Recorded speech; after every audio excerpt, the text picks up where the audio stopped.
Welcome back to Twice Half That. I'm Anthony. I'm Daryl. And we'd like to welcome you in again. On today's show, I'm going to talk about how I got cut from the theatrical release of Top Gun. I was pissed.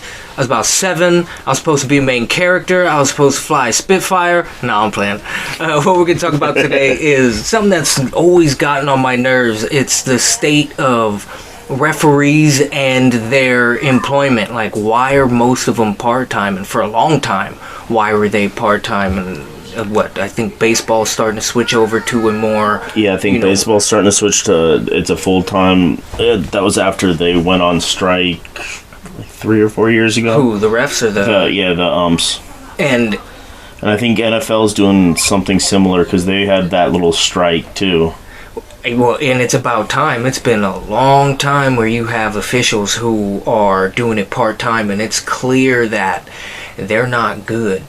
When we had the referee strike, when all them, you could clearly see that there's a big discrepancy in professional referees in professional sports compared to amateur and people who are even trying to aspire to be professional. There's a clear difference in their ability to officiate the game.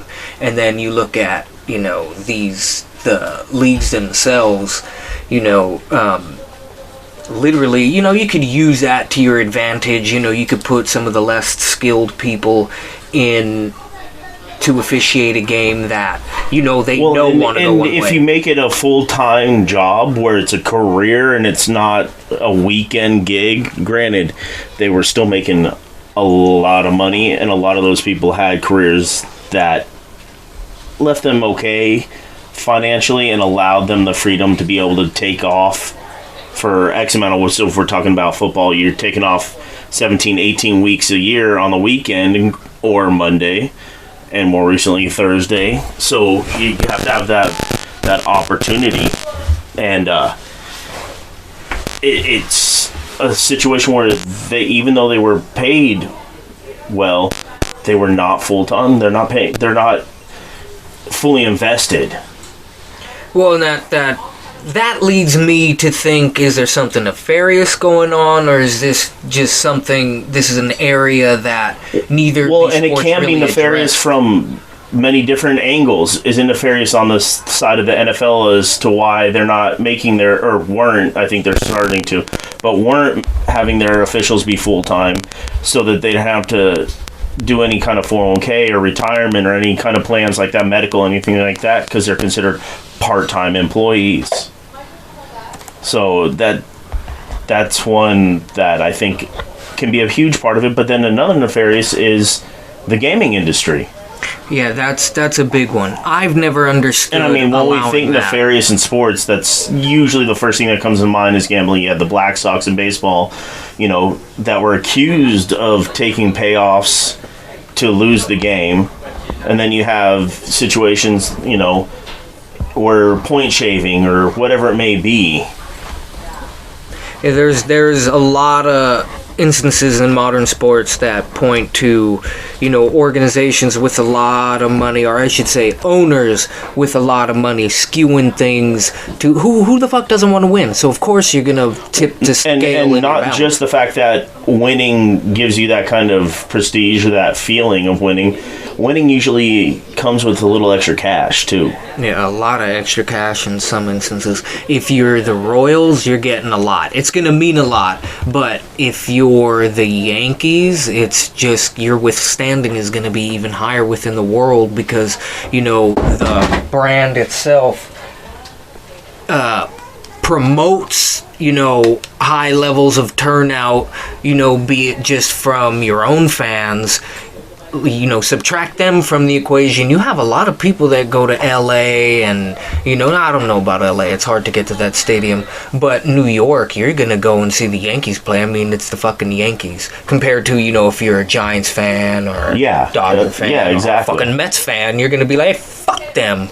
And rightfully so, because, fuck the Yankees. But yeah, if you're someone who you're getting into the sport, you're going to be skewing towards the teams that are winning, whatever the sport is, whatever that team may be. If you don't have any regional allegiance, or you don't have any familial allegiance, or have a good friend who's kind of introducing you to the game and that's their team, so you kind of just latch onto that team naturally. You see it happening in the UK with American football. Yeah, and starting lightweight because of FIFA and the World Cup. We get into it every 4 years, and it's a lot easier if you have someone who understands the game, most likely from a Latin American or a Western European country, because I can't get into soccer for shit.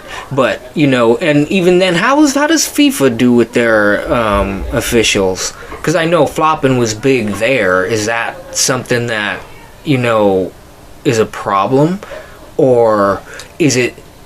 Because I don't hear about too many things coming out of the Premier League with officials. No, I don't follow soccer but nearly ESPN. Full enough to be able to give you a definitive. I'm 1,000% confident in this answer, but if you know, pretty confident, comment. Yeah, please let us know. I'm talking out my ass right now. So I believe that they're employed by FIFA, and then as far as the flopping goes, I think they kind of did what the NBA did a few years ago and then completely stopped doing with penalizing the person flopping.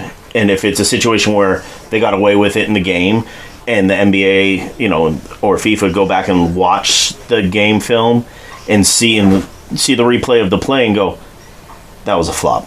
That was a dead flop.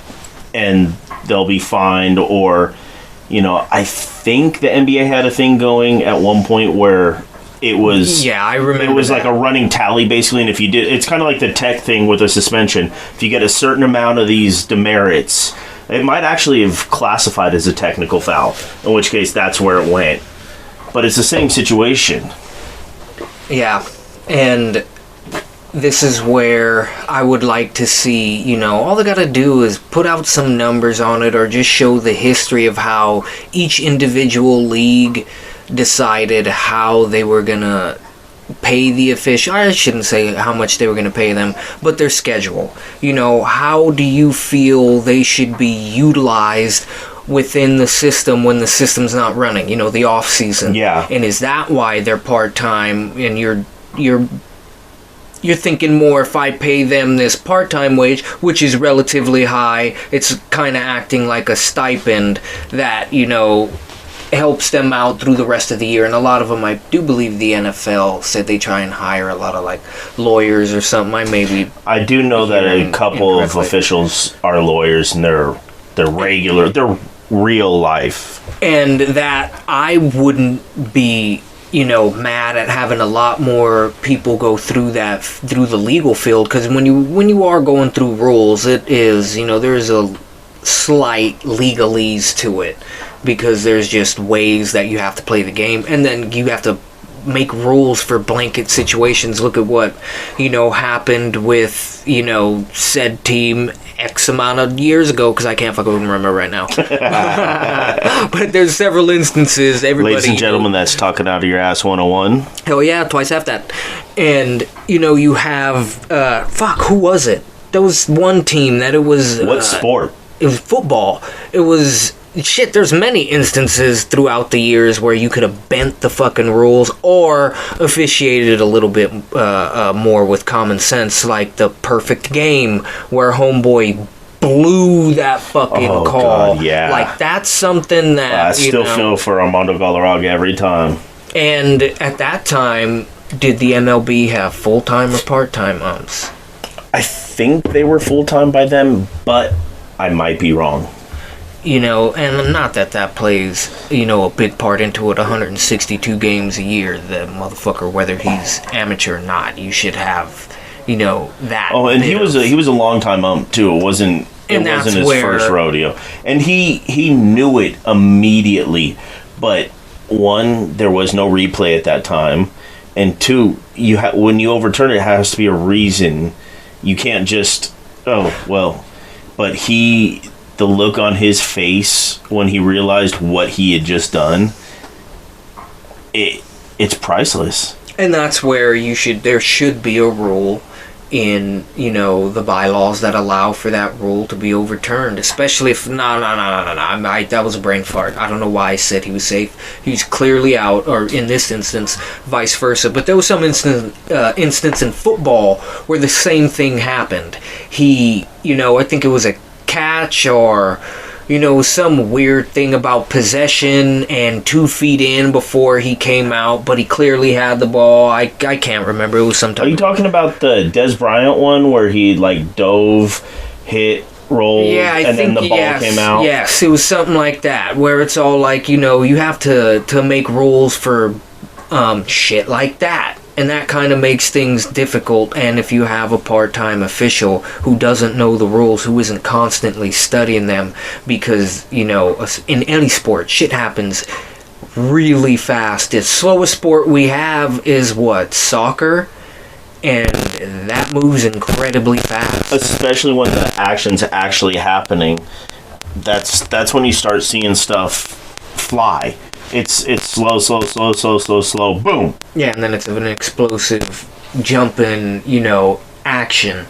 And I would like to see just a clear cut, through all major sports, hockey, soccer, football, baseball, basketball. Let's have these officials be high-level players who, we all know the instance of the coach who couldn't really play, but now that he has a clipboard... Yeah, there's a couple NBA refs that used to be players. And then it's all like, I can't do, but now I'm teaching. And even what's happening. And when it comes to officiating, even if your highest level is college, that's still a very high level of athletics. And then you look at Corver, didn't he retire? Yeah. Oh, my little baby's crying. And you have him to where little cameo there. He has, he has a decent, NBA career, but by no stretch are you gonna be like, that motherfucker's a first ballot Hall of Famer. No, and it's not even a Hall of Fame player, but he got a skill set and he knows how to teach it, and that's very important, and again, and that's something that not every and I think he's like a perfect example of it, because you want a high level player to be able to impart stuff like that, but you don't want a star level player, because for them the world's a little bit different when it comes to that stuff. As shit comes so natural, they don't have to try. And not to saying they don't work, but it just comes so natural to them that, and then they're just rolling out of bed. They're rolling a fucking high 20. Us coming out of bed, we're rolling a high 3. There's a big difference in skill level and talent, and genetics plays a huge part in that shit. Yeah, you got to hit that lottery.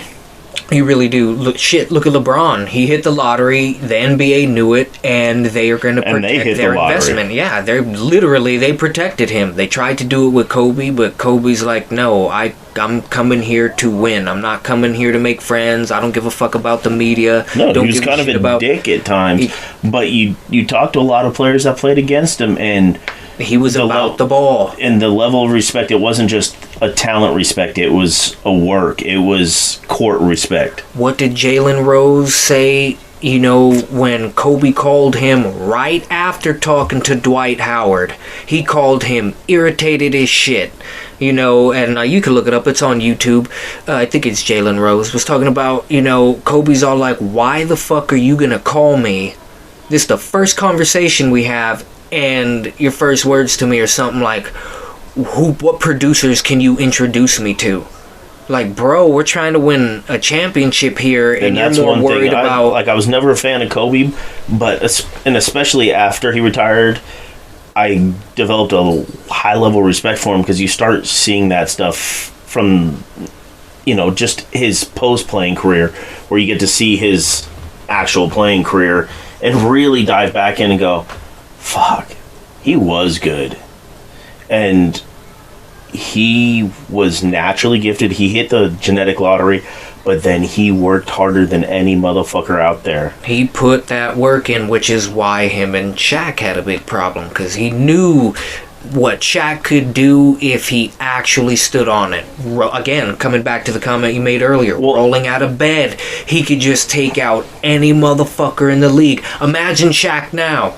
Yeah. Nobody would be able to stop him. Well, and then you look at in making that comment of he knew what Shaq could do, and it's in making that comment and seeing what Shaq still did to think he could have achieved even more is pretty fucking crazy. Yeah, it's really crazy. People, like, if you're young and listening to this, and by young I mean like sub 20, you need to check out Shaq's highlights. Prime Shaq. No, don't look at the Cavaliers Shaq. Don't look at Phoenix Suns Shaq. Don't even look at the Miami Heat Shaq. You need to look at like Orlando Shaq with Penny. Oh God, Orlando Shaq with Penny. That was truly some amazing basketball.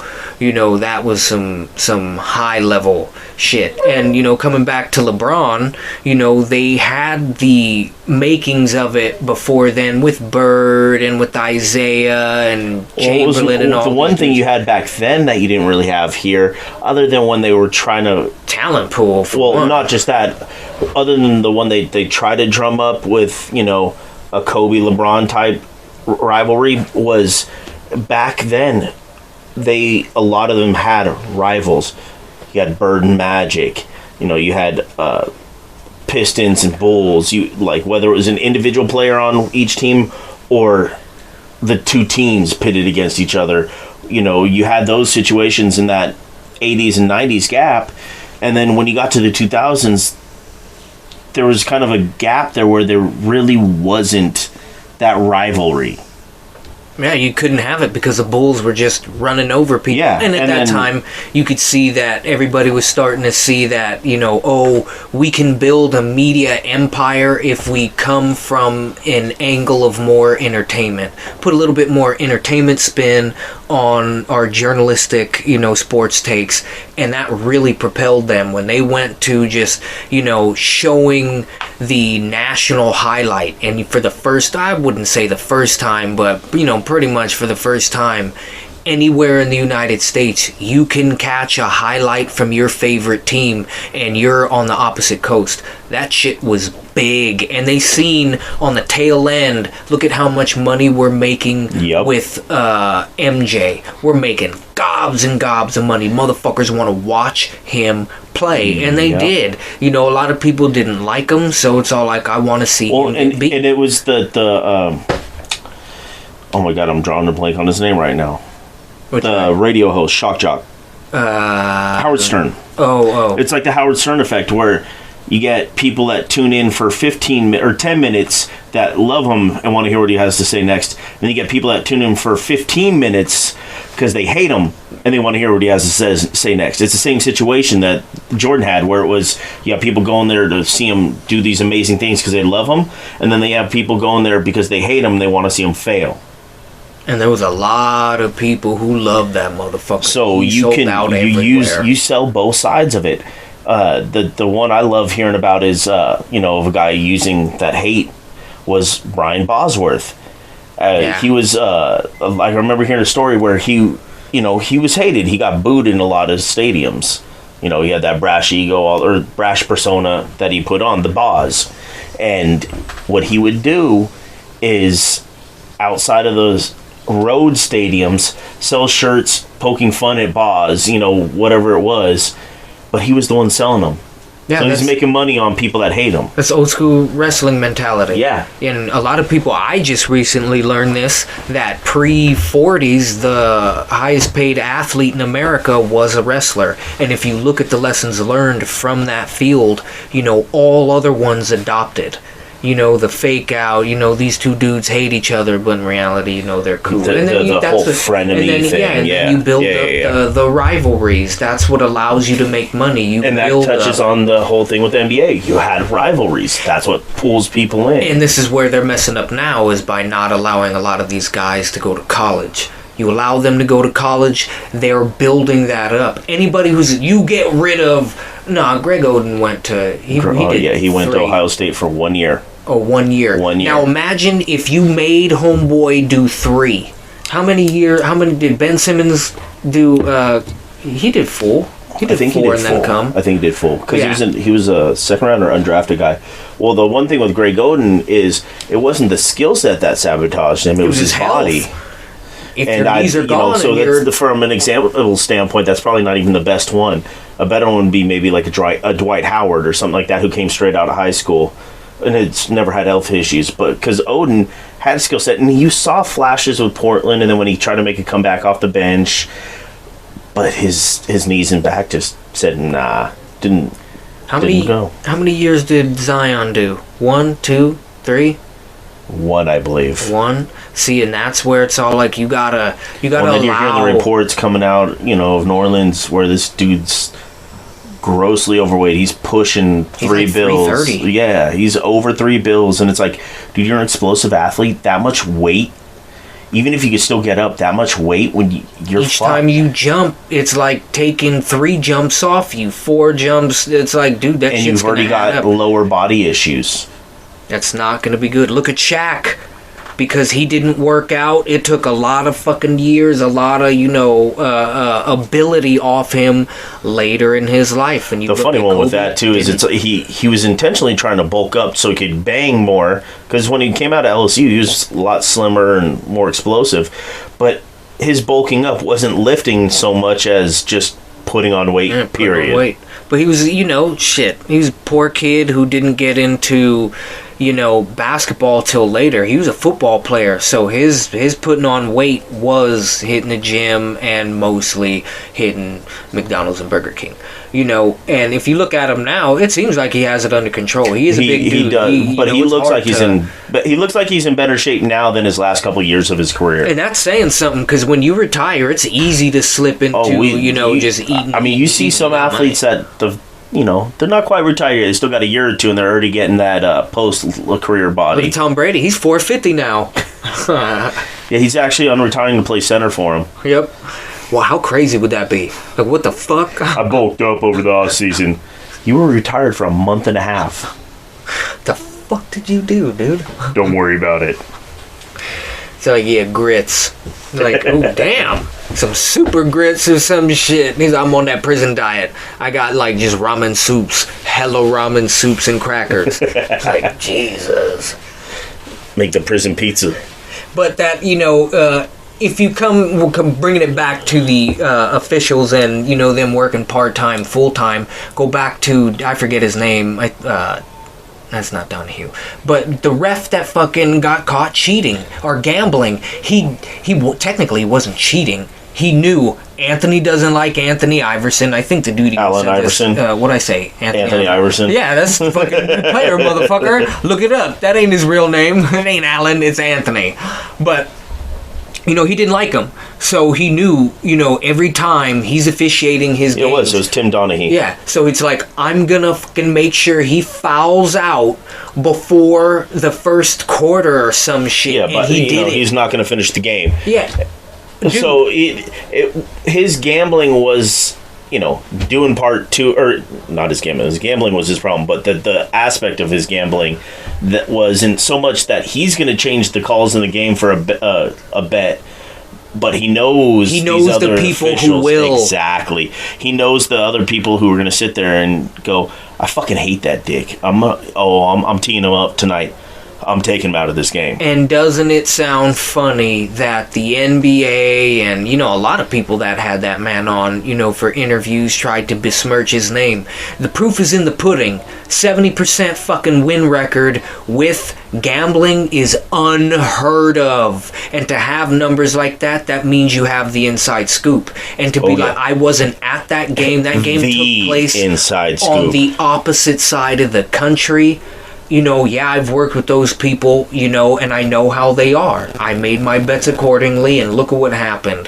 They literally performed the way I thought they would. Doesn't like him, fouled out the game. Doesn't like that dude, intentionally frustrated him, had him shooting like shit. Yeah. It happens all the goddamn time. Especially if it's a player that can run a little hot, wear their emotion on their sleeve a little bit, And these players aren't stupid. If me and Anthony are playing against each other and I keep getting away with doing illegal screens, elbows to this motherfucker's the little extra something. bicep. If I'm getting away with it, I'm going to do it.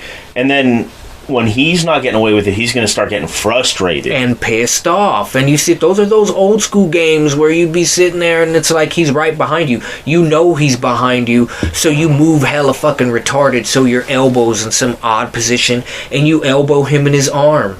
Now it's all like, I know I got him good. That's his shooting arm. You're going to be able to perform as well. Or you turn around and catch him in his pec. And it's like, God damn it, you need your pec to shoot.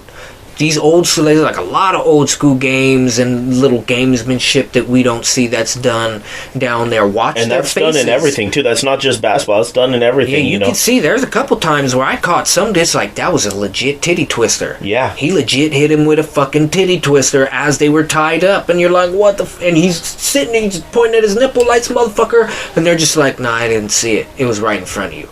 You know, case example. You know, Draymond coming over LeBron. You know, he rubbed his nuts in his face trying to get back to the play. Could there have been a little bit of fuck you on it? Yeah. But, you know, and what happened to him?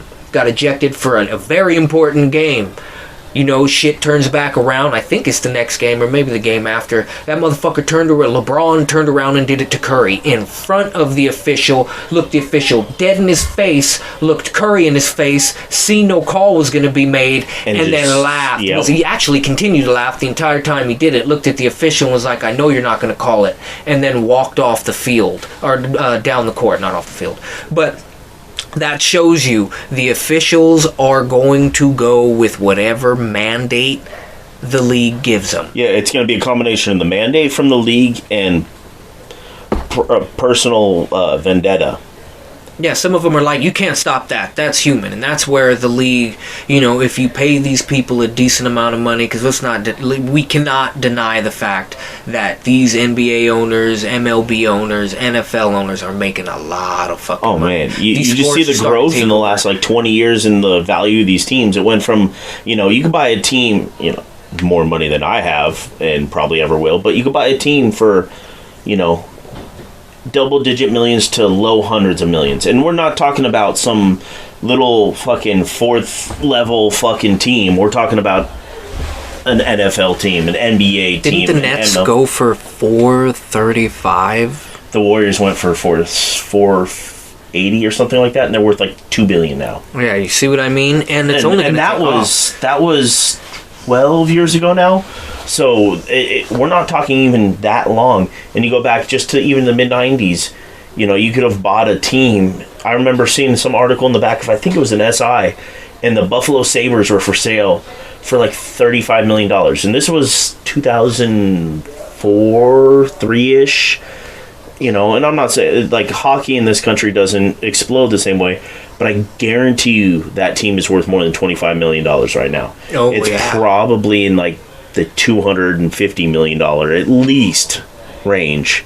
Oh, yeah, it's getting up there. And it's, you go through any of them, the amount of money that they get bought for, even just 25, 30 years ago, we could just step back into the 90s and where they're at now.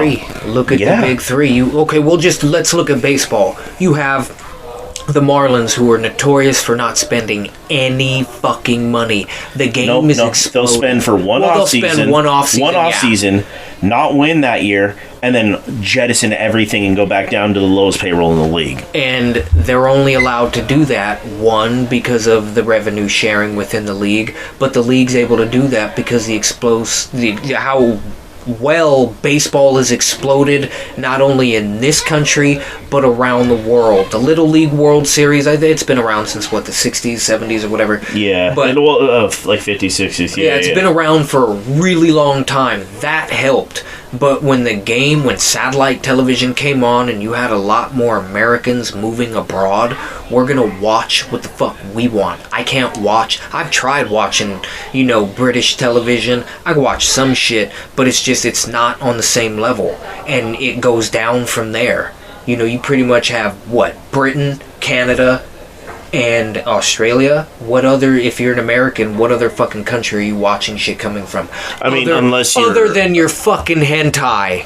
And unless you're fucking, first generation and your family's introduced you to stuff from said home country. We're not saying that, you'd be an American watching something other than those contents. But aside from that, one grouping, or if you're someone who has a high interest in another, culture. Thank you. Jesus Christ, that was. I mean, you're gonna dabble. You're in another country, but you're gonna want. But like, if you have, say someone that's just born here, third, fourth, fifth generation American, deep American roots, and gets really into another culture, whatever global culture it may be. But again, that's a small sect. To go to your point, is you would be skewed towards the English-speaking countries, England, Australia, Canada. Like you'd be skewed towards those, and watch product produced there. And look at how much we take from their sports. There's a decent amount of Americans. I'm not going to say there's not. People do like soccer, but for the most part, people can't get into it. It's too fucking slow. If they adopted more the last, Brazilian, 20 years now, it has because the World Cup. But in all honesty, it's like you ain't getting any of our high level athletes because that shit ain't fun. Like, I've played it with people who were relatively good, and I could tell you, yeah, okay, I stopped you. This is not fun. I barely play this, and if I was able to stop you and you're all city, San Francisco, 2-3 years, it's all like, nah, fuck this sport. It's not fun. It's cross country with the fucking ball. Now, if you took Brazilian indoor soccer, that is the enjoyable. Indoor soccers are nuts. That's fun. That's something that you can enjoy. It's like arena football, indoor football. Those are fun to watch because they're just boom, boom, boom, boom, boom. It's high octane, and it's kind of what MLB is trying to do with all these different rule changes and make the offense a little more explosive. But you could also do it with defense. That's for baseball. It's football too. You could do it with defense and make it exciting. Well, what you need are those exciting electric athletes. And that's where, you can do things, because I know a lot of people would say that baseball's boring. And it's like, yeah, if you don't know the sport, and the same thing can be said about, soccer. I get that. But to be fair with soccer, I know the intangibles with that. Yeah. It's passing. Passing, move over there, make sure he doesn't see you, pass, get in the open lane, there, you fucking score. It's like there's nothing to it. It's very rudimentary. It's the same as hockey. It's the same as fucking basketball. It's just a lot easier to make these passes when the fucking pitch isn't 17 light years fucking large. Shrink that shit. Make it more enjoyable. It's not I don't give a fuck about niggas singing songs when they're drunk. I don't like drunk people. That shit's not appealing to me. Drinking, and you're gonna get that singing regardless. I don't like fucking going to football games for that matter. I don't like motherfucking being around drunk people. But I get belligerently drunk too. Yeah, there's intangibles to the game that allow you to be like, oh, if he does, it's like chess. In my opinion, soccer isn't like that. It's more like checkers. Baseball, trust me, it's 4-dimensional chess. The only problem is you have a lot of these people who've jumped in ability and skill, and let's not deny MLB allowing motherfuckers to, again, use steroids and other performance-enhancing drugs. And let's not forget, not allow, encourage. And then you go to what, the MLB currently allowed with just... AL teams. There's a lot of people coming. We're on vacation, so that's why we're... Yeah, sorry about that. In the background. Little kids having fun, and more people are starting to show up for dinner. So, as you can tell by the raise in the background volume there. And you have, touching on what MLB's doing with this current strike, and I'm wondering if the huge sticking point with the players was, no, I don't want a universal DH. If you go look at the numbers from... I think that they probably do. They skewed the shit out of that. The Players Union wants it for one reason, is it's another spot for an aging player to get another contract. And I don't like that. Get the fuck out of here. You're eating up money, my nigga. I loved you when you were good, but you're diminishing Pujols getting a 1-year, $2.5 million contract to go back to the Cardinals. No, that shouldn't be allowed. Okay, bring him back on a minor league contract and bring him back on a 1 day to let him retire. But you're giving him a $2.5 million, which, in professional sports terms isn't an absurd amount of money. But that's enough money. That's a reliever. And that's enough money for me to know that he's going to be on that roster all year. You're not going to cut him. That's what that tells me. I don't need money going down the fucking toilet, especially as the best type of investor.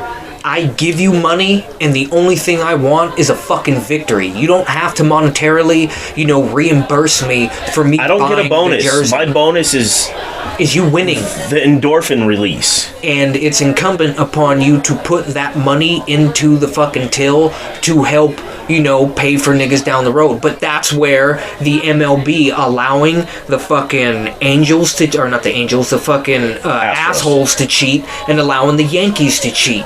And the Red Sox. And the fucking, oh yeah, you gotta know that the Reds, those are, well, not the... And those were in successive years, too. And isn't that funny? That they turned a blind eye to that, like they turned a blind eye to the other thing that I find funny, just to cut you off, is that the Astro one was a big deal, and it happened against, well, not the only team, but one of the teams they beat on their road to winning that World Series while cheating was the Yankees, and they threw this huge fit. They were one of the first ones going, what the fuck's with that garbage can? You hear that? You hear that? You hear that? So they were one of the first ones calling that out. And then a couple years later, they get popped stealing signs. It's like electronically too, and it's like and that's what the Red Sox had was electronic. I mean, the Astros. What's funny is that whole scheme evolved very quickly, because the Astros started with someone watching the film or watching the live footage of the catcher and relaying it via garbage can. So the hitter knew whether it was going to be a fastball or a breaking ball. And the Yankees went. And with that, with knowing, for those not understanding how hitting works, is knowing whether it's a fastball or not as a professional. As an amateur, that's a huge advantage. As a professional, that is an insurmountable advantage. So by telling these guys, oh, fastball coming, now I'm sitting on one speed, one movement, and I can unload on it if it's where I'm looking for it. I don't have to guess. I'm not sitting here trying to get in his head. Yeah, and that's where the chess comes in. So, and that's what's crazy is then you jump to the following year with the Red Sox, who their new manager was the bench coach of the Astros the year before, brings in their own sign stealing one using electronics. They had like an Apple Watch or something like that on. Yeah, fucking curious. That would they would buzz it basically and let them know. Man. Then you had it on their chest. Yeah. It's like you had people, don't fucking remove my jersey. Don't remove my jersey. It's all like, that's what I mean. I understand you want to drive your product to be as most economically, fruit-bearing as possible, but the best way to do that is, again, going back to old wrestling, you make these rivalries worth it. You make it to where these, teams can compete. And they could be fake rivalries. They could be just paper rivalries. Oh, I don't mind. I like having two friends who are good buddies on opposite teams go against each other. Barry Bonds and fucking Gagne. No, Sheffield. Gagne and Barry only kind of developed a little relationship after that whole after home run, and that makes it even better. They're fucking opponents. So the better one would be Sheffield and Bonds. Oh. They were out. They're off-season workout buddies. They knew each other very well. Oh shit! Wow. And look at how many home runs that motherfucker hit. And the other thing that you can look at too, going back to our previous show. Oh shit! Wasn't Barry and Ken Griffey Jr. two workout buddies? Or were they just batting buddies? I think they were just batting buddies. I don't know the new one. Man, I wish that motherfucker took steroids. He would have been a beast. Oh my god. He would have fucking murdered it and then rubbed it in fucking A-Rod's face and been like, see, bitch, I could do it too. Oh, dude, and then go back. The numbers he was putting up was stupid. It would have kept him healthier too. Yeah, although, throwing it out there, devil's advocate is maybe the reason his body broke down is he took steroids and he didn't get the right dosages and his body just couldn't handle the excess muscle. Could be. Not saying that I think Ken Griffey Jr. took steroids, but I'm throwing that as a devil's advocate. I doubt that he did. He seemed He seemed to really hurt when the Mariners let him go. Yeah. And then, or I shouldn't say, they weren't really interested in that they picked someone pursuing over him. him. Yeah. Someone who, by all honesty, you know, A-Rod, if you're hearing this, you're a piece of shit, bro. I don't know you personally, but, you know, and I don't give a fuck about you personally, but as an athlete and someone who watched the game and watched you play, you know, nigga, you fucking ruined baseball. You did. And you know it.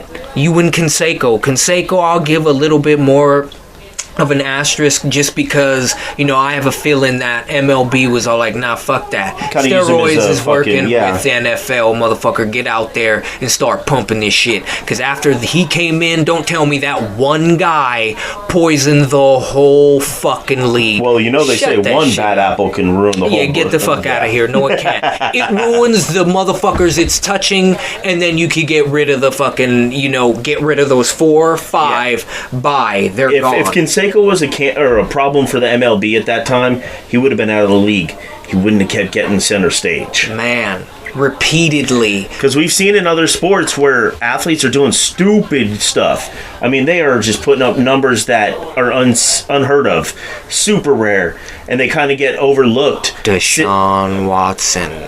How many motherfucking counts against that? That's not where I was going to go with this, but we could get into that right now. I wasn't going there, but we could get into that. 22 counts of sexual misconduct. Bro. 22. And two separate grand juries threw it out. Now, I when the first couple came out, I was willing to take both sides of it. If a female comes out and tells me someone did something to them, my gut is going to believe them. But unfortunately, in this situation, we've seen so many times where someone with a level of fame has one person, maybe two even come out and say that they did this, you know, horrible act to them, and then come out to later to find out that never happened and I was just trying to get a little money. So when the first couple came out, I was kind of torn, like, and the timing was kind of weird because he was trying to get out of there. The lawyer that was representing these women,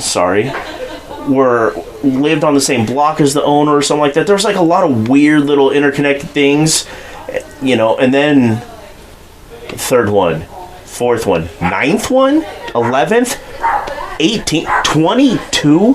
After it got to that level, it's kind of hard to say they're all only trying to get something out of it.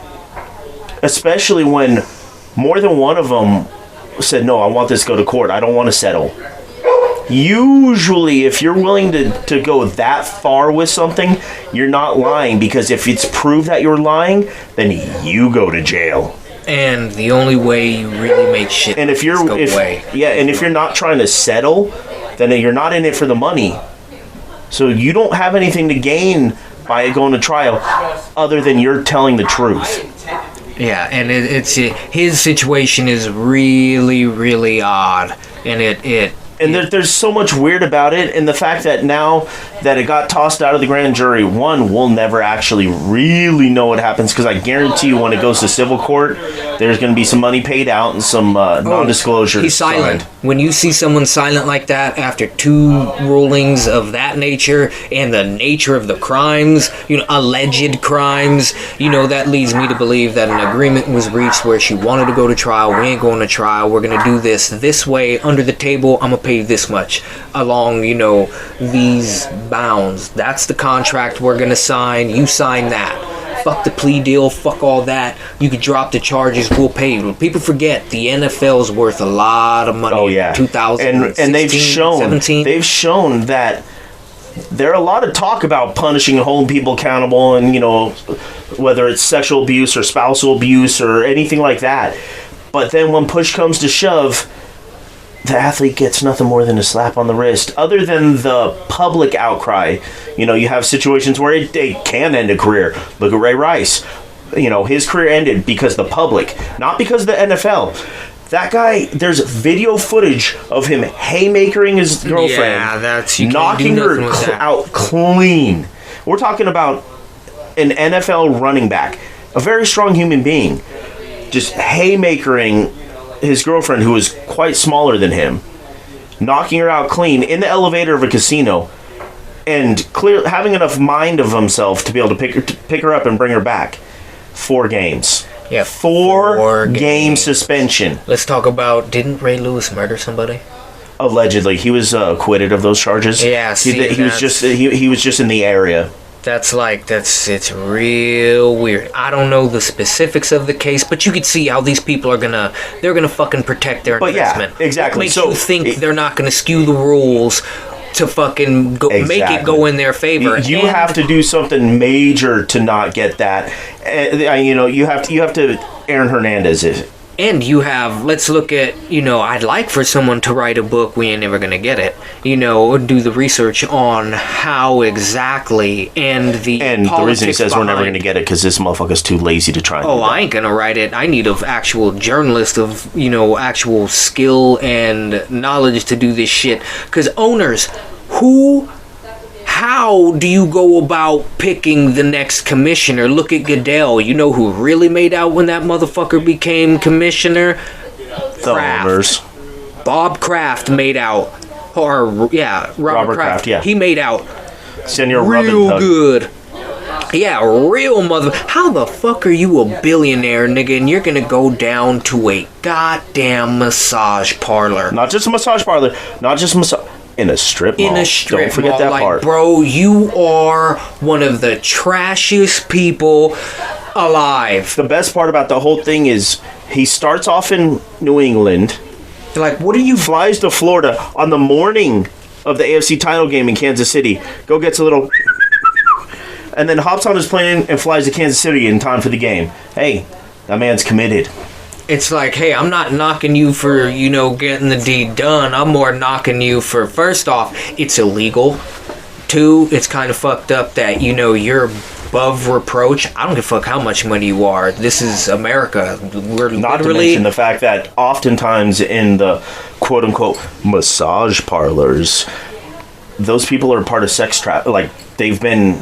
Yeah, they're slaves. That's something that they don't go into willingly. Trust me, I know, because I am a massage therapist, and those broads, when they come in to interview, they get kicked out swiftly because ain't nobody trying to have that shit in a reasonable establishment. You don't want that. I can tell you now, any place is going to try, of repute, is going to try and have one male therapist, because having all female, you don't want dudes to come in and be like, and this isn't for everybody. Some people will do that just because it makes motherfuckers comfortable. But, he was, whoa, that sounded hella cool. That was interesting. Megatron, nigga! Shit, the fucking Transformers are listening. But, yeah, Goodell came in and, Robert Kraft made out fat.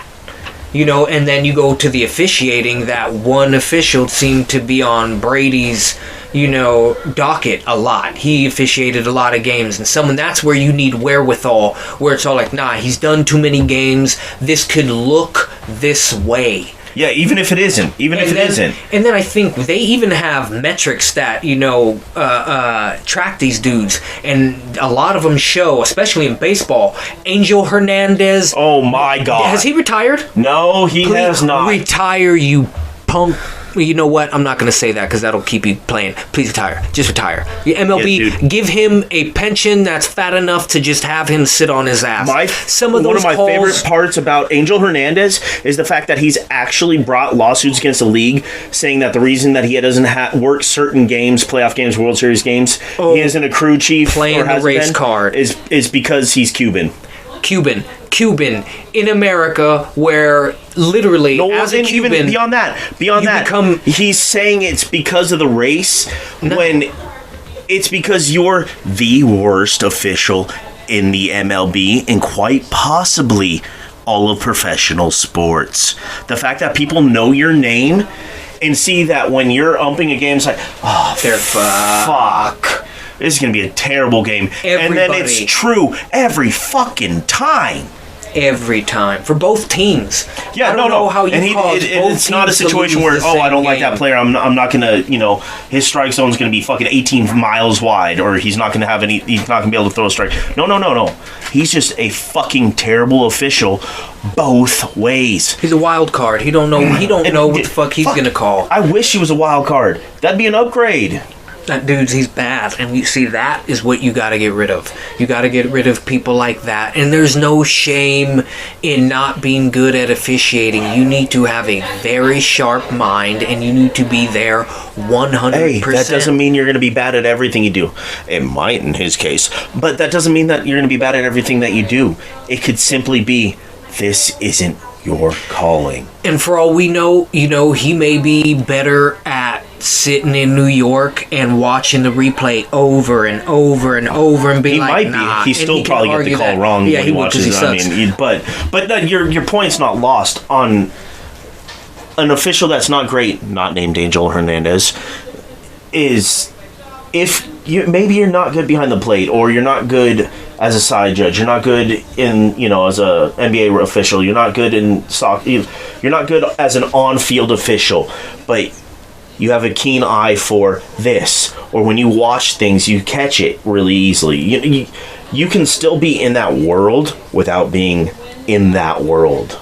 And again, there's no shame in not making the motherfucking snuff. Not everybody can do it. It's like, all right, that's not for me, you move on, or try and actually get better, and then, move from there. But you're not. I don't want to pick on this motherfucker, but officiating can literally dictate. He can speak for himself. I don't mind picking on him. Officiating can dictate a large portion of the game, and you can fuck up both teams and have them completely frustrated, and it's all like, damn, dude, this was a 79-83 game. That frustrated, they don't perform generally. You see brick, foul, god damn it. Yeah, you go to football, you see penalty, because their mind's a little frazzled. They're not playing to what they train themselves. Well, and you're not paying attention. If you don't focus on what is happening, literally when it's happening, that's when mistakes happen, and you see that a lot. That's how fumbles happen. Yeah, one of the dudes ain't paying attention, or on the snap. I should say on the snap. It's usually someone got distracted, noticed this, and it's like, damn. Look at the famous butt snap or whatever it was with what's his name? God damn. You're talking about Mark Sanchez? The butt fumble? The butt fumble. Well, he was running the ball. It wasn't on the snap. Yeah, but I think if you look at the whatchamacallit, I think they both were not on the same page. Oh no! And then he tries to stop his feet, go out from under him. And he's not literally. He knows I'm fucking up. And he just literally overstepped. Yeah. It's a simple situation where when you fuck up and you dig the hole a little bit deeper, you get the yips. You start focusing on the fuck up, not accomplishing the task at hand. Remember that, people. Accomplishing. Yeah. Hey, stop. Corroborate and listen. Inside joke. Hear, or is he blind? Inside joke. Fucking. But officiating needs to really be brought into line, because throughout everything you can see multiple times where it's like, what are you doing? I've hit this thing like 8 times, and each time I do it, I'm like, just fucking pay attention to what you're doing. But you got to bring it into line, because there's championships. There's many championships. I can talk, obviously I'm a Bay Area sports fan, San Francisco sports fan. Fuck the Raiders. Well, that's okay, they're not Bay Area anymore. Yeah, fucking punk ass Al Davis, little bitch ass Spawn. You mean Mark Davis and his Caesar haircut? Yeah, ugly little bastard. Fucking. That's who he looks like. It just dawned on me. He looked like the Christopher Lloyd Uncle Fester from the show Addams Family. No, from Addams Family, when he put the wig on. Oh yeah, he does. When he was with Joan Cusack, when he was trying to marry Joan. No, was it Joan Cusack? Yeah. He had 2. He had that one, and when he was with the lady at first, whatever his name was. Well, no, the one that was trying to kill him, I think it was Joan Cusack. It was. One of those. Yeah, so when he put that's who he fucking looks like. That movie made me like cleavage a lot. Fucking Angelica Houston. Yeah, both of them. But fucking Mark Davis looks like the Christopher Lloyd version of fucking Uncle Fester from whichever was the first or second Addams Family movie when he put the fucking blonde wig on. He looks fucking dead on like that. Was it blonde or was it redhead? No, whatever. It's not redhead. But yeah, whatever fucking color it was, the wig. Dude, that's the same exact fucking haircut. It looks fucking dead on. With the officiating in too many of the last, couple of championships have been called into question. Take the Niners, when it came with Jimmy. Jimmy, you could have made a better throw, but, there were a couple calls that were like, hey, man. And if we won, there were a couple calls that you could have been like, hey, I don't want to see that. I don't want to see that shit. And I also don't want to see them. I was, it's the end of the game. You got to let them play. And it's like, dude, that was clearly pass interference. What the fuck? Well, and the one that kills me on those isn't that as much as you literally just called that 15 minutes ago. But now because it's almost the end of the fourth quarter, you're not calling it. But when it was the middle of the third quarter, you're calling it. And now you get where I'm saying mandated. He's being told from on high, these people are going to win. Because you don't think that somehow the NFL, I should say, because it's a lot easier to gamble on, football and basketball than it is to gamble on baseball. Yeah, so don't absolutely. you see how it's very, very beneficial for those two sports to have legalized betting across the board? Because I control the refs. I make these motherfuckers money. I'm literally paying them. And we can make a lot of money if, LeBron's the hot hand. We'll just, play it the way it goes. And then the end of the goddamn game, foul. Well, not with him, because that motherfucker's going to stay away from the free throw line. But the point isn't lost, yeah. And then when it comes down to, and trust me, I watch Warrior games, foul, Curry. That's foul on Curry. We're like 5 fouls in, and it's been 20 seconds. Like, dude, what the fuck? You're not going to call, so you're not going to call it on ball, you're not going to call it off ball, and then, I mean, that just happened that's a foul for them? like a week ago with them where there was, and I say the Warriors because I was watching this game. I've seen it happen. Yeah, it's going to be skewed. Of course, I'm going to go with the Warriors. But, you get a guy called for over the back on a free throw, and it's like, okay, it's a little ticky-tacky, but okay, I guess so. But then on the other end of the court, the exact same thing happens, no call. And the guy ends up making the winning basket. And then it comes a point where I can get this argument, we don't want the game to be slowed down. It's like, hey... Well, that's fine. So that's fine. Guarantee that point then. Just guarantee that fucking point then. You want to keep the game moving, guarantee them that point or half point. Well, not just that bullshit. If you want to do that, then don't call it on the other end. Like, if you're gonna call it. Otherwise, don't call it. Man, just be consistent. When I was playing, I've never played at a super high level. I will say that right off. I played into junior college. That was it. My game was baseball. But you never let the official take the game. And so many of them do. They're not doing it at the end of the game. They do it in the middle and the beginning. Look at you can track it. Watch your own fucking team.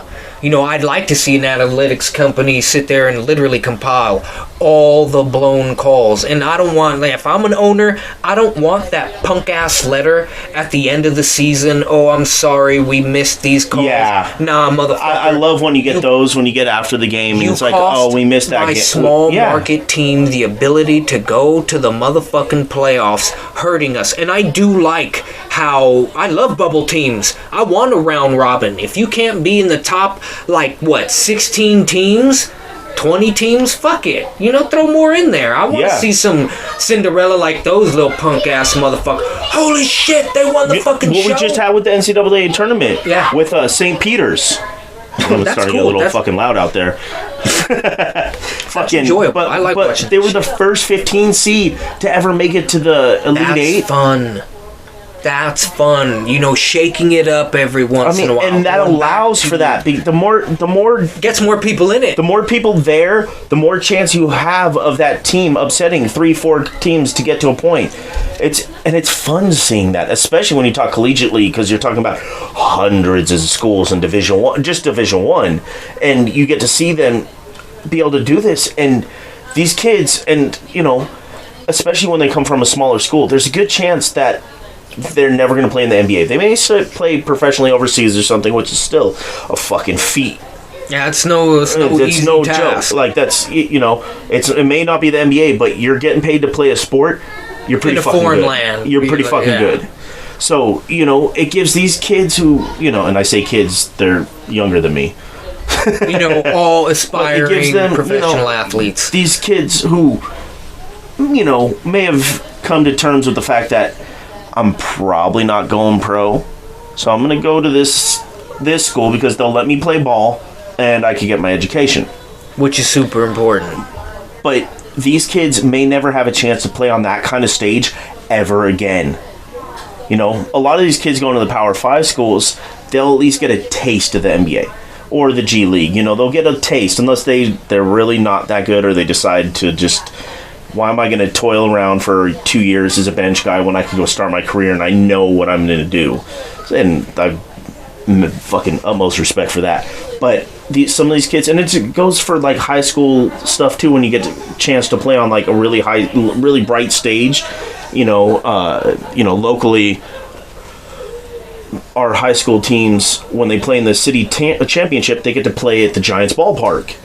So most kids coming out of the city aren't going pro. A lot of them aren't going D1, D2, anything like that. A lot of them ain't even going to go to junior college. Yeah, so they get one game where they get the chance to play there.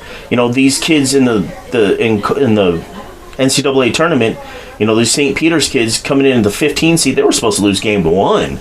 Now they get to go and play in some professional arenas. They may never get that chance again. That may be their last time. So it's really cool seeing that. And I'm all for that in every aspect. Like, more playoff teams doesn't dilute it for me. It keeps more cities involved. And now when you do that, you have more rewards for the teams that finish first or second. So there's incentive. And when you're a child, it allows for you see your team in it. It's literally on the news. It's everywhere you go. That's another thing that it does is it's a fever, especially that's very for baseball, catchable. because they're losing a lot of young viewers, young fans.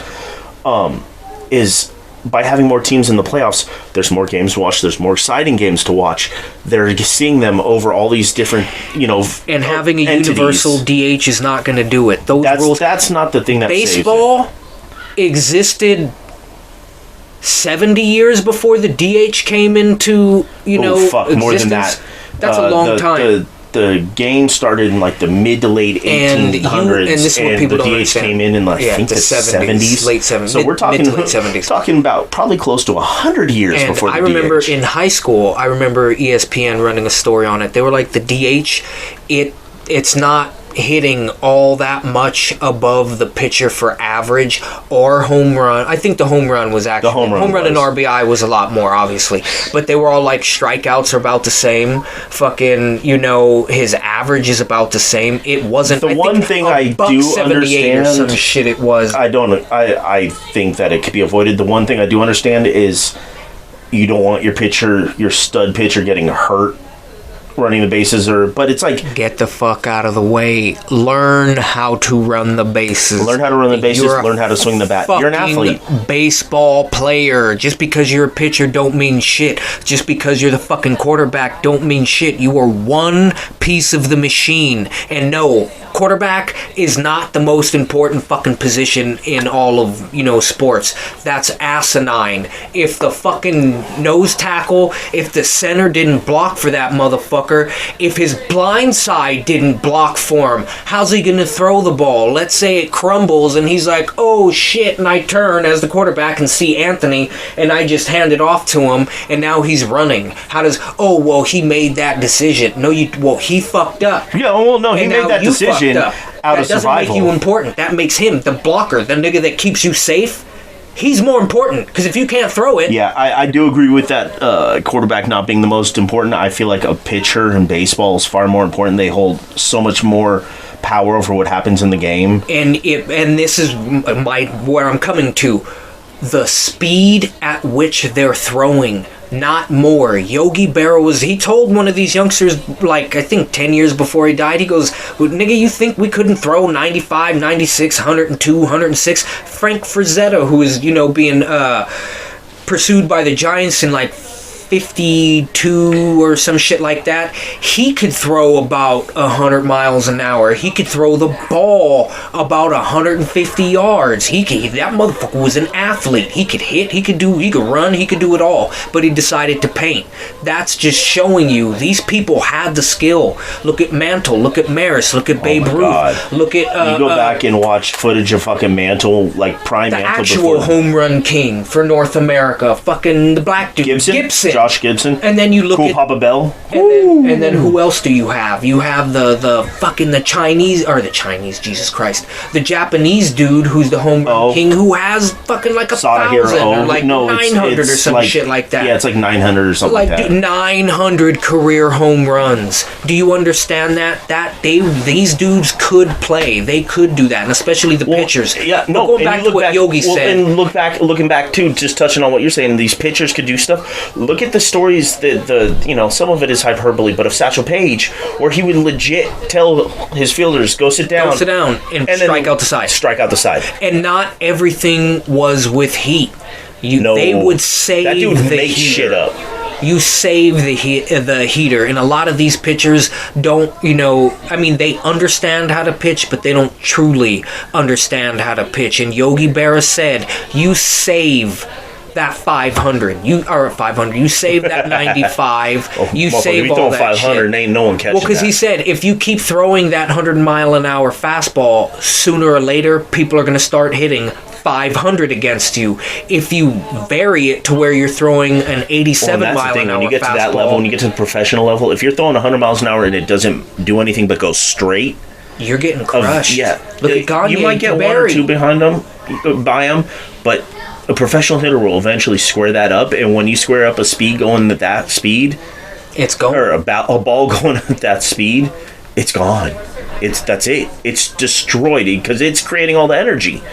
All you're doing is just redirecting it. Yeah. It's literally all you're redirecting it with your own bat speed. Higher the bat speed, the further the ball goes. If the ball's going fast and your bat's going fast, when they meet, boom, that motherfucker's at it. That's where the crack comes from, because it's the sound barrier being broke from the sound, or from the bat making contact with the ball at high speed. It's just that energy release. If you know how to throw the ball at 100, and I've given you 3 or 4 of them, and this is, your second, third at bat, you're like, all right, this motherfucker's going to try and hit me with that high heat. And I throw an 88-mile-an-hour fastball down the gut. Your swing is completely done. You might hurt yourself by the time that ball gets to the glove. Especially if when you release it, it looks identical. That guy might throw out his back. And if let's say you do make contact, but it's off by just a bit, again, because of the speed, and you get it off the end of the bat, that you may have swung it really fast, but all you did was hit a nice little fucking roller, little knobber that just second baseman's over there, cha la la la la, pick it up, bare hand, throw him out by a mile. And there's a good chance you still haven't even really run, because you got to unwind yourself after that ridiculous swing you just took. With that, you go from trying to get the strikeout every motherfucking dude to working them to thinking he's trying to get the strikeout, and then I throw you a weak curveball and you're like, fuck, I didn't square it up, and in 2 pitches I rolled it to the third baseman. Now he throws it to fucking 2, back to 1, god damn it, inning over, nobody scores. That you pitch to contact. The dude, is it R.A. Dickey, or is it one of the other guys that they have or had? He pitched to contact. That motherfucker. Well, Dickey was the knuckleballer. They had someone else, and he was literally pitching to contact, and people were out, pop up. Well, you go back to our youth, Kirk Reeder. Yeah. Oh, I love them. In MVP Baseball 2005, I've pitched Best baseball video game of all time. hands down. I threw 3 perfect games with that motherfucker. I have bought multiple original Xboxes just to continue to play that game. I own, between us, there's probably about 16, 17 copies of that game that was bought throughout, from when it was, originally released. That's probably pretty accurate. Although they are not all in our possession. Oh, yeah, I don't know where most of them are. Yeah. But trust me, get that game. And if you're a kid, pick up a fucking baseball video game, play it, and then, you will learn the game. You will see where you got to go. Just remember, when you're building a team in real life, it's not like building it in any baseball game. So more recently, the only one that's out right now is The Show. It's not like building a team in The Show. Just because you want someone doesn't mean you can get them. No. Shit don't work like that. And baseball needs to go back to a faster flow. The games can't be like what the Yankees and the fucking Red Sox were doing, where it's all like, bro, it is literally... Well, and the problem is now that's becoming... a minute in between pitches. Yeah, that's becoming more common, although they're implementing the pitch clock, so you can't take as long. There's actually and really there was supposed to be a penalty. You were supposed to get penalized a ball, but that was hardly ever. It's going to be hard to enforced. But it does. There needs to be. We need a pitch clock like we have a play clock in fucking football. You got from, let's see, I think they have it at either 20 or 15 seconds or something like that. Yeah, that's decent, because you could get in there, you could get reset, and if you don't like it, fucking sit there and call it off. A lot of the time, a lot of these guys are intentionally dragging the fucking clock out to fuck with the pitcher. Or to fuck with the hitter. Oh, that is part of gamesmanship with baseball. I get it. But at the same time, if you want to continue to make money, stop making the game boring for me. Because if I have to watch a game not on my station, because I'm outside my area, I'm closer to your fucking area, or I'm in some random fucking place, and I gotta listen to a place that doesn't have an area, and so you get whatever you get. I gotta listen to my game on your fucking station, and I can say a lot of your goddamn commentators in baseball are boring as fuck. A lot of these dudes need to be replaced. To be fair, it's not just baseball. To be fair, it's not just baseball. There's a lot of sportscasters. It's like, dude, you should have retired before you ever started. Well, you should have never stepped foot in there. You're on the old formula. You're on an old formula and he passes to... I don't know. One of my favorite ones is the Yankees. I don't know if it's their television or radio broadcaster. I can't remember right now. It's fucking kill me that I can't. But there were a couple times where, in the past couple years, they've been doing a lot of games via monitor because of the pandemic. And he's waxing poetic about something he thought just happened. And he goes, oh, wait, what did I do wrong? That's good. Oh, no. I'll keep that. That's what it was. I'm sorry. That was one thing, but the one he was waxing poetic about a replay that he thought was live. Yeah, keep that guy. And then when it went back live, he's like, wait. Yeah. What did I do wrong? That's what just happened? I want to listen to those games, because that's like, what? What fucking monitor are you watching? Because we can see the game down there. It's like Bob Uecker. That's the gold standard. Gold standard. Bob and here, motherfucker sloshed by the third inning, and it's like, bro, these innings have been quick. And was on his shit. Yeah. Still calling the game to a T. Drunk as fuck. Slurring everything. And I literally, legit drunk. Go look him up. Look him up. He's a G. Those glasses, though. That, man, homeboy, he was ahead of his time. He really was getting fucked up. But commentating. A's, I love you, but you fucking people, Jesus Christ. And they're not even the worst. That's the problem. Like, they're not even... Man, growing up with the Braves on TBS, and it's like, oh my... Oh, dude, Bobby Cox literally had one of the best fucking runs any manager has ever had. 14 straight years that they won the division. stupid fucking crazy. Or was it just making the playoff? It might have just been making the playoffs. I think it was... whatever. It was 14 straight playoff appearances. They won the division a lot. And when you watch and it... I think... It would be hard. 2 World Series, I think. They won one and lost one. You just be like, dude, I'm literally listening, not even watching. I'm listening to paint dry. No. Fuck. Hey. Don't insult paint drying, because that might be more exciting than what those announcers were giving us. Man, that was not It's it out to left.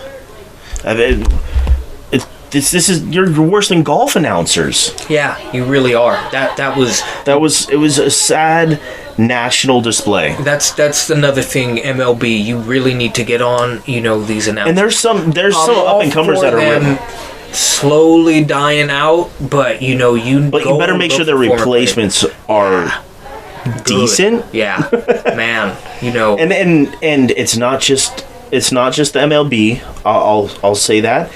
A lot of these other sports are similar. Basketball's not too bad because it's a fast-paced game. It's moving. Not only that, you have a lot more local journalists who they tend to put into the color spot. That's very true. And you have a lot of what I love, and this is what baseball really needs to start doing, is finding the good, passionate, funny, fucking charismatic players. Pay them. MLB, you pay a portion of their fucking check and have the team pay a portion. Because that's going to help you get more eyes. That's going to get you fans back. Because they're going to watch that. I mean, I love watching the fucking... And speaking of Bob Uecker, I love watching Major League when he's playing... I can't remember his character's name right now. But he's the announcer of the team. And... That's what we need. He was gold. Just a bit outside. And it's all like, that was 37 feet off the fucking plate. Ball 4. Ball 8. Ball 12. Yeah, man. And that right there, he was good at storytelling. Because that right there lets you know that this motherfucker just threw 12 straight balls. Get this bitch off the fucking mound. Yeah. Just like that. Voice break, the whole 9. You're fucking pissed. I'm not even a fucking, Indian fan. That would be the Cleveland Guardians now. That's insulting. Guardians, the fucking... I still think Why wouldn't you go up to a tribe, all the tribes, and be like, bruh, can I just call myself, or did Atlanta change their name? No, they're still the Braves, because it's not as derogatory as Indian. Yeah, Indians like, bruh. Indians not as bad as Washington, though. The Redskins. That's racist. You could you could do the Comanches. I don't think the Comanches were ever fucking in battle. Yeah. So you could go the Comanches, even though you're not from fucking Texas. You could pick that. There's a bunch of shit you could pick. Motherfucker, Redskins. Nah, it's a term of endearment. And it's like, is it Peckerwood? Would you call me? Yeah. So, like, what, would you be pissed if I had a team called the Peckerwoods? It'd be like... No, actually, that would be funny. I would have to see the mascot. Or, would you be pissed if I was the Cucamonga Cracker Killers? Michael Rappaport. That shit was funny. That nigga's hilarious. He got IBS. I forgot what I was listening to. He said he, maybe going on jogs in LA and runs in and gets it. He goes, I'm a master at taking this shit in public. You'll never see me. That's funny because that nigga is not small. He's a big ass dude. So clearly he don't go down to the Tenderloin. No, he goes, I've never been caught. Well, he lives in LA, so I'm just saying because people just get caught taking shits all the time. Oh man, yeah. If you want to see some shit, literally. But getting back to the Guardians or the Indians, whatever team you're calling them, I think the one that they should have gone with, and a lot of people were saying this, was the Cleveland Spiders, which was an old major league team. Oh yeah, that would work. You could do that. That would have been fine. Or pick a Negro League team. That would have been badass. Been like, fuck it, we're going to resurrect it and take it from Cooperstown. Wow, I'm just going to dip into the... Or you could be like, look, I'm going to be badass since Cleveland Indians because one of the original... Cleveland did have the first African-American player in the American League. Oh, yeah. Yeah. Oh, yeah, fucking A. They could do that. That would be cool. Or it would be cool to be like, all right, we don't have a name right now. Just a few months after Jackie Robinson broke the color barrier, period. So... You could tap into those roots. That would be now, cool. And I do understand that the reason they were called the Indians is they were named in honor of a former player who happened to be Native American. But, you know, Go in that. What tribe was he a part of? Make him that. yeah, exactly. There's so many ways you could have gone about it to fix Cleveland it.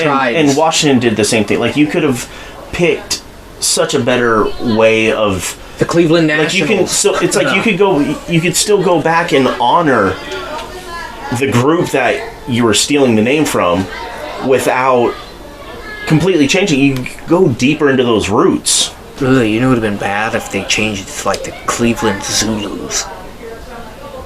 The Zulu Warriors. That would have been sick as fuck. I don't know if that team's Cleveland's worthy mostly of that, black. though. I don't know if that team's worthy of that. Are they? Though. I don't know. Or are they half and half? I do not know the demographics of Cleveland, Ohio. Yeah. Well, they have... No, Seminole is Florida. Florida, yeah. Who the fuck do they have? If you know, comment. If Please. you're from that area and you are fucking Native American, you know, Let us know. pipe up. Let us know. Yeah. Yeah, because you know, you use original Native I'll use a strongly worded letter to the MLB and make sure that name gets changed. Yeah, and they'll promptly throw it in the trash. I don't think it'll even get that far. No. Let's be honest. It won't get past the firewall. You'll think about writing it and then be like, you'll pass out. Like, fuck that, it's too much work. I don't know about pass out, but I'll probably get distracted. Yeah, you'd be like, fuck, Ooh, look at that. Look at my dance. But yeah, name changes in that regard. What was the other one? Didn't the football to the Redskins? They're the Commanders. The Commanders. That's and that's another. That's even worse than what Cleveland did. They took 2 years. Excuse me. Oh, goddamn. They took 2 years to come up with a name, and they came up with the Washington Commanders. That's sad. They're and the most shit. basic logo and They're not even trying. jersey that you could possibly come up with. That is the most half-assed fourth grader shit I've ever seen out of a multi-billion-dollar industry. I personally would have, you know, and maybe this could work if any other team decides to change their name. Fucking spend the money to make whatever jersey and see which one works. Make It doesn't take whatever that. these people It's not going to cost that team that much No, money it's to not. have a custom jersey made. If you or I could go get a custom jersey, and it's not necessarily major league quality, but you don't even need game quality. Let capitalism decide. That right there, look, here, this is what we're choosing. If those are all low fucking numbers, guess what? That's an opportunity to make more money. All right, next round's coming out. Look at how people motherfuckers lose their mind anticipating when the next thing's gonna come out. Oh my God, They yeah. know it's gonna be in this ballpark. That hype itself will generate gobs and gobs of money. It's like, oh, I wonder what the new, teams are going to be. What name are they going to go with? And you're going to have people like, I like that name, but since I got to vote again, and it's your team. A lot of people are going to be like, oh, okay, well, you don't necessarily have to be a jersey, too. It could be hats. It could be, anything. It could be a fucking poster. You it could be run some the fucking gamut. little poster that you had printed out. And that'll be the people, what people are, willing to spend their money on. That's what the fuck you need to determine to be the name you go with. That would generate a lot of interest in the team, especially locally. What other teams were going to change their name? It was just them, huh? The Dodgers changed their name to the Bitches. Oh, I thought they did. There was talk about Kansas City and Atlanta, but that never really went anywhere. I like the Braves. The Braves was well, and the Braves aren't, and Chiefs even aren't really, they're not necessarily the most PC, but they're not terrible. They're not the Redskins.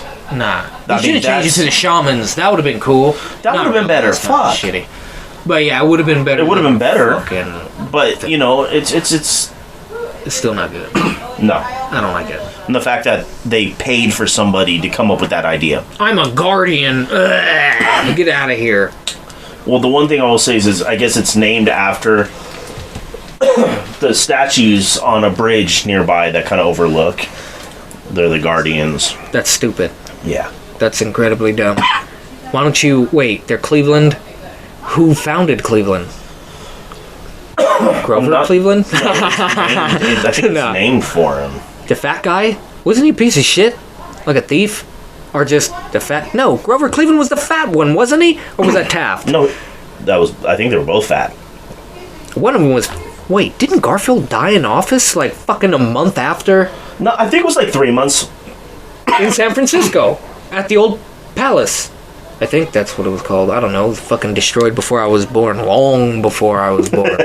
Long before I was born. Like, it fucking sounds weird with the headphones on. Your voice is reverbing back and it throws you off. Hardcore. But there's god damn it, a lot of team names they could have went with, and you're gonna go with that garbage. Yeah, no, it's He could have went with the Predators. who got on with anything? Like, damn. It would have been... Yeah, that's such a horrible name for both teams. No, it is. Like, you have... How much money do they generate? And you can't come up with a better... You couldn't have a fucking contest to have, elementary school kids... Elementary school kids would have come up with better names and fucking mascots. Cleveland Megatrons. That would have been cool, but it's owned. What else could you do? In partnership with Hasbro. Yeah, oh shit. That would have made a bunch of money. Team Up for just a second were the Cleveland Transformers. Or the Cleveland G.I. Joes. That would have been cool. That would have been real cool. That would have been more Washington, D.C. Yeah, D.C. could do that. Or, the other one. What's it called? San Diego Chargers. Who are pieces. Well, they're not San Diego Chargers anymore. They're Los Angeles. Yeah. Oh, that's so annoying. That's so fucking annoying. Quit going to L.A. Even people from L.A. know that L.A. is a piece of shit. Like, what the fuck? Why would you want to go there? San Diego is perfect.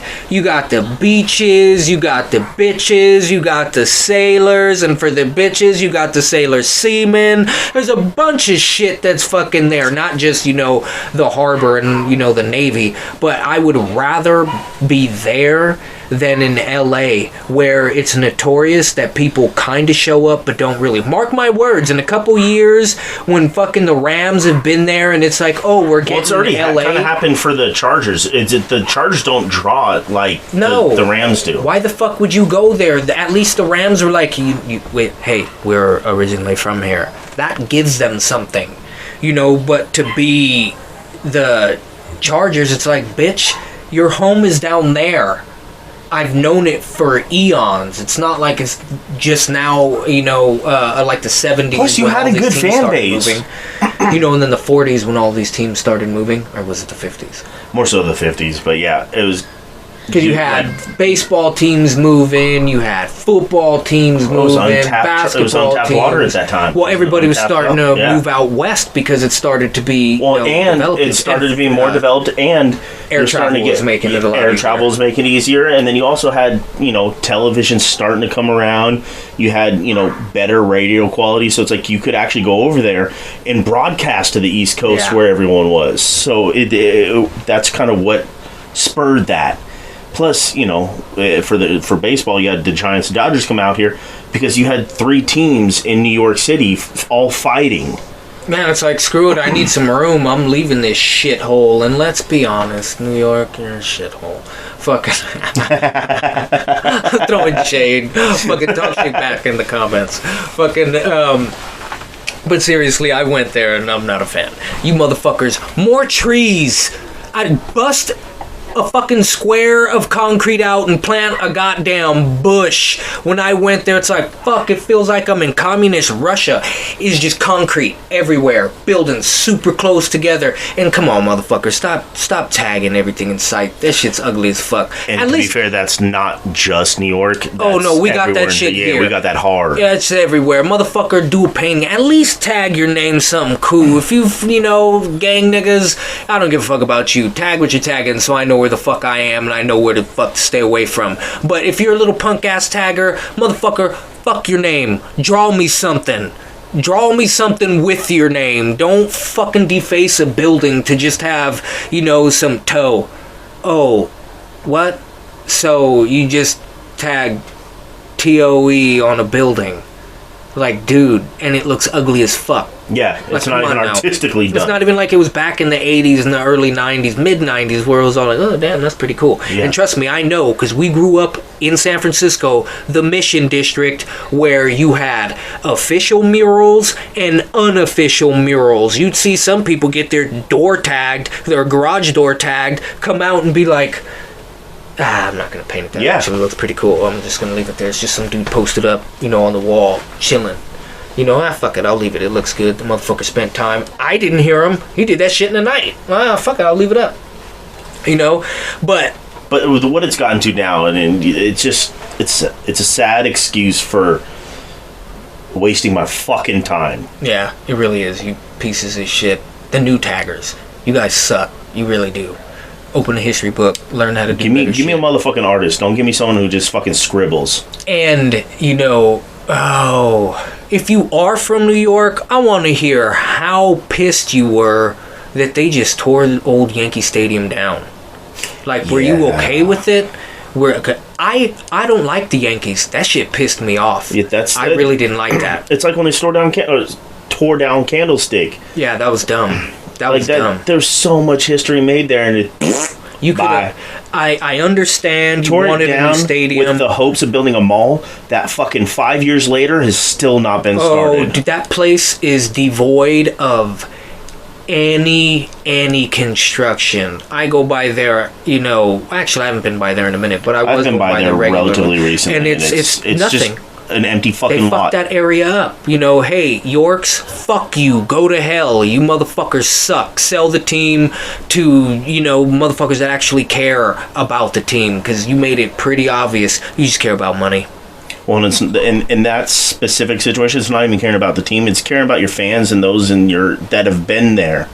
And you as a fan, I felt like you barely tried to stay in the city. And then you told everybody you were going to Santa Clara and you were going to pay for it. I've heard nothing but complaints from people in that area. Noise complaints. Their tax dollars are now going to pay for that stadium. And it's all like, hey, I'm a Niner fan, but doing that type of shit is not cool. It's just grimy. You're Santa Clara now. I can't call you the 49ers because you're not in San Francisco. You're the Santa Clara Prospectors. I'm going to keep it in the same vein, but you decided to leave. You literally could have just went across the way, played with the fucking Raiders for a minute while the stadium was tore down, rebuilt. You didn't even need to use the shell of the stick. No, you could have, gut it. Just completely refurbish it, earthquake fit, everything, and make it all this technological marvel there using the shell of the stick. Go play a year at Stanford. Go play a year at Cal, at the Coliseum, whatever. Go play 1 year there, gut it, boom, you're in work. Because, honestly, I'm a Niner fan. I fucking hate the Cowboys on just, theory. Fuck them. But I love Jerry Jones. Man. I love that motherfucker. That is a man that puts his money where his mouth is. You truly have the best owner in football. Kraft is good, but he's only good because he's won, and he's only won because he's friends with a certain commissioner. Let's not fucking, forget that relationship is pretty fucking strong. And Jerry Jones, he pays the people that he drafts. Is it a smart move? Not all the time.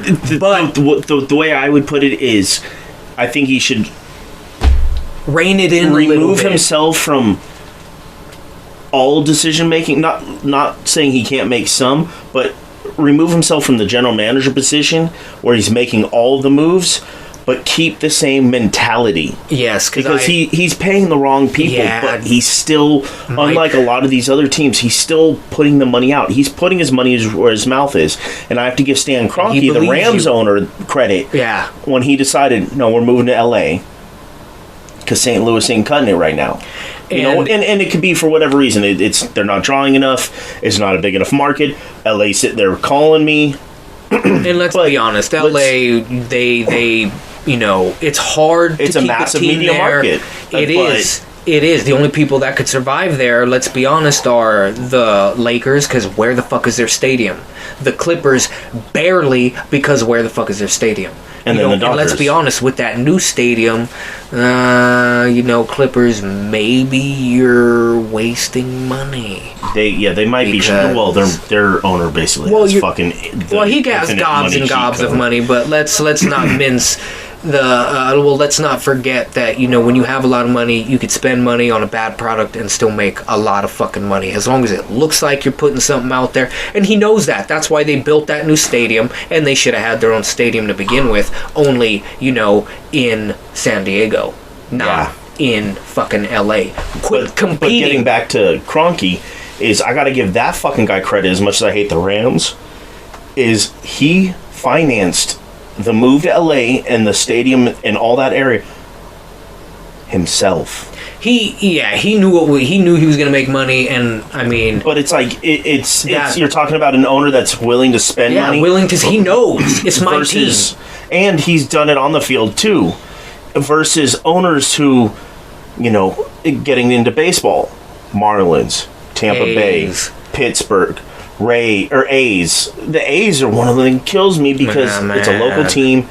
I have a lot of friends or, associates that are fans, and I feel bad for them because I couldn't do it. Man. I can't, you go through a rebuild every 5 years because they don't want to pay anyone. Or you're like, oh man, if they just fucking pay him, and then they go out there and you traded like, god damn, how do you expect to have fans? But their owner is one of the more wealthy owners in baseball, but he doesn't give a fuck about the fans. Him out. And then you want the city of Oakland to pay for a new fucking stadium. How? You don't put a product out there. You don't do shit. And then saying that, well, once we're not drawing.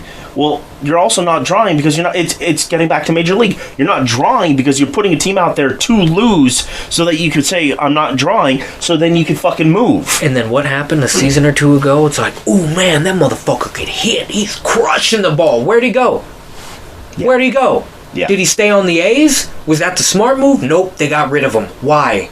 Now you expect me to fucking come back to your goddamn stadium when you literally have time again. I'm looking at the fucking. Just going back to Triple A team. Our youth in the early 2000s, they go through this window where they're really fucking good for about 3 years. It's a year where they're building up. 2 years where they're building up, 3 years where it's like, oh damn, they're a dangerous team. And then when it comes time to pay those guys, maybe they give one a 2-year contract and then trade everyone. Miguel Tejada. And then redo it. Barry Zito. Mark Mulder. Tim Hudson. Eric Chavez is the only one that got paid out of that group, and he ended up getting hurt. Isringhausen. Did he not... What'd he do for the fucking Cardinals? What did Isringhausen do for the Cardinals? Did he not... Giambi going to the Yankees. They got rid of all these people who literally, some of them, when they left, they were all like, I got a ring. Yeah. See? I got a ring. Some of them, I think one of them was all like, hey, we both were on your team. We got a ring. And that's that dumb shit. You don't give a fuck about winning a championship. You want me, the best investor there ever is. I give you money to watch your shit that's on TV for me for free. I'm still giving you money. Like, you niggas need to really, really get that shit in hand, because I'm the one who's consuming your product. And if I can't pass that on down to my daughter... And that's every sport. That's not just baseball. That example's baseball, but you see it throughout. You see football does it. Basketball does it. You see these teams that... Hockey don't. Look at hockey. You see these teams where they start competing, but they don't want to pay their guys, so they get rid of everyone, and then they're just sit there with no payroll for a while. The money's still coming in. There's revenue sharing in most of these major sports. Money's still coming in. I don't need to actually generate shit. I just need to put a product just good enough to say that I'm trying. And it's okay, because I'm still getting a check. But, yeah, on that note, I think Grub might be ready. We need to go fill our bellies up a little bit. Oh, yeah, I forgot about that shit. All right. Hey, Chris Rock, man. I'm waiting for your special, bro. Go in on him. I used to be a fan of you, Will, but, bro, these past couple years, well, that and when I seen you in The Pursuit of Happiness and I waved hi to you, bitch, you straight fucking mugged the shit out of me. Fuck you. So I hope you do get slapped in the face, verbally. Man, I've already seen a couple hard Like, roasts by comedians. bro, you fucked up. Don't Why go would to you do comedian. Don't go to comedian, especially an A-list comedian. They got buddies. They who don't have hold back. A-list comedian buddies, bro. They don't hold back. You're about to get roasted harder than you slap Chris Rock. Oh yeah, man. Hey, and your mom ain't here to send you to Uncle Phil and Aunt Vivian for protection, motherfucker. So you better be ready, because they are going to come at you. Chris Rock is friends with a lot of comedians. Nick DiPaolo will roast you so fucking hard. What's his name? The guy who runs the roast. Oh, Jesus Christ, I'm spacing on his name. The white dude. He's funny as shit. Oh. You know who you are. You know your name. Yeah, goddammit. You I'm of no help on this. I know exactly who the fuck he's talking about, but I I'm can't remember his spacing on name. it, dude. I'm Phil hella bad. He's hilarious. The roast master. Yeah, he's a roast master. Oh yeah, he's a fucking beast. Yeah, we'll come back to that. We'll talk about Will and Jada and how Jada used to get dug out by Pac and then Jeff Ross, everybody. yeah, Jeff Ross. Jeez, how could I forget Jeff Ross? Sorry, Yeah. Jeff. Sorry when you hear this. We apologize. You are the roast master. Don't roast me. Actually, you know what? Roast me. Roast me. I'm a massage therapist, nigga. Roast me hard. But please be gentle. Y'all have a good one. All right, like.